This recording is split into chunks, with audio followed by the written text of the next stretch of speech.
जीवन में संघर्ष की सच्ची कहानी। संघर्ष की सच्ची कहानी प्राचीन समय की बात है। एक शहर में एक व्यक्ति रहता था जिसका नाम चंदन था। वह अपनी पत्नी और दो लड़का और दो लड़की के साथ रहता था और वह किसी छोटे मोटे प्लांट में काम किया करता था। चंदन और उसकी पत्नी खुशी खुशी अपना जीवन व्यतीत कर रहे थे। समय का चक्र बीत रहा था और उनके लड़का लड़की बड़े होते जा रहे थे।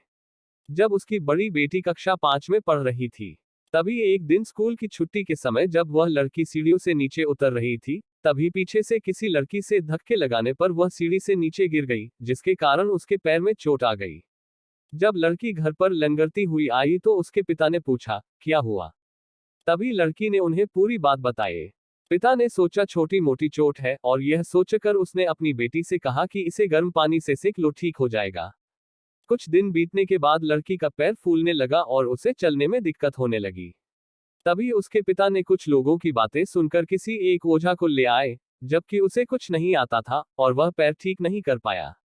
कुछ समय बीतने के बाद जब उसकी लड़की की हालत और ज्यादा खराब होती जा रही थी, एक दिन जब उसके पिता अकेले कहीं बैठे हुए थे तो वह मन ही मन सोच रहे थे कि क्या करें। तभी सोचते सोचते उनके दिमाग में आया, क्यों ना डॉक्टर से दिखाया जाए। तभी दूसरे दिन वह अपनी लड़की को लेकर वहीं पास के अस्पताल में जाते हैं। डॉक्टर जब लड़की को देखता है तो लड़की के पिता से कहता है कि जल्द ही इसका ऑपरेशन करना होगा, क्योंकि इस लड़की के पैर में एक बहुत बड़ा घाव हो चुका है, जिसके कारण लड़की का पैर भी काटना पड़ सकता है। पिता डॉक्टर से पूछता है कि ऑपरेशन में कितने पैसे लगेंगे। तभी डॉक्टर कहता है 40,000 रू लगेंगे। पिता घबरा जाता है, लेकिन पैसे की तलाश में इधर से उधर जाने लगता है। इधर उधर भाग दौड़ करने के बाद पैसे की व्यवस्था कर लेता है और लड़की का ऑपरेशन हो जाता है। ऑपरेशन के बाद लड़की अपने घर आ जाती है, परंतु लड़की के पैर में कुछ सुधार ना होने के कारण पिता चिंतित रहने लगता है। इसी तरह 4 साल बीत जाता है तथा पैर में लाख लाख रुपए लगाने के बाद भी लड़की का पैर ठीक नहीं होता है, जिस कारण से पूरा परिवार दुखी रहने लगता है। कुछ समय बीतने के बाद लड़की का विवाह हो गया और लड़की के जीवन में खुशहाली आ गई।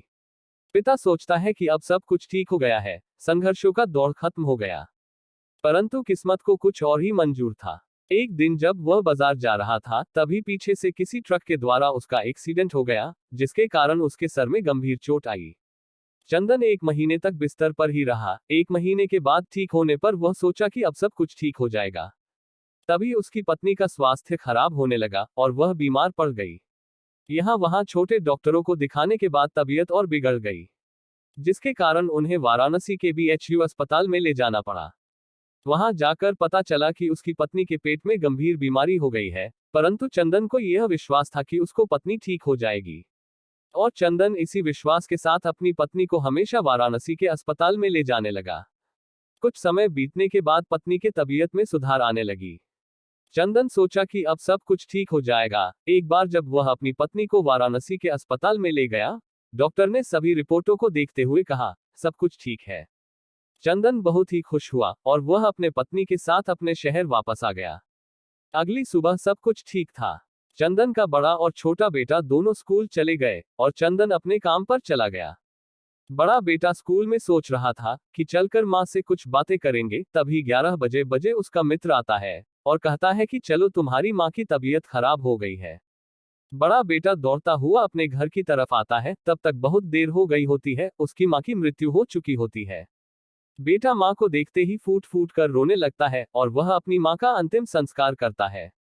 1 साल तक पूरा परिवार दुखी ही रहता है। कुछ समय बीतने के बाद दुखों के बादल छट जाते हैं और चंदन अपने लड़का और लड़की के साथ सुखमय जीवन बिताने लगता है।